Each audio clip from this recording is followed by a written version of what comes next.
In this video, I will show you how to get empty display name Roblox. So first, go to ytdocs.com and then search for remove character.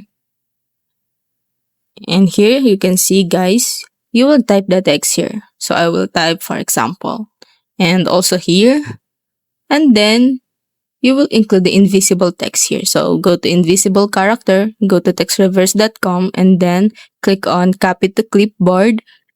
Then go back again to yttags.com and here, paste it here. So click on paste, right click, click on paste. So do it 3 times. And then click on replace. And then after that, click on this copy text and go to Roblox, go to settings, click on settings. And then here is your display name. And then click on this to edit the display name. And here, paste it here. So paste it again in 3 times. Okay. Then after that, repeat it again until it displays the invisible name. So repeat it many times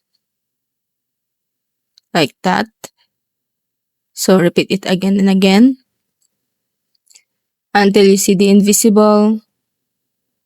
And that's it. So it will look like this. So this is just an example. And that's it. If it helped you, please like and subscribe.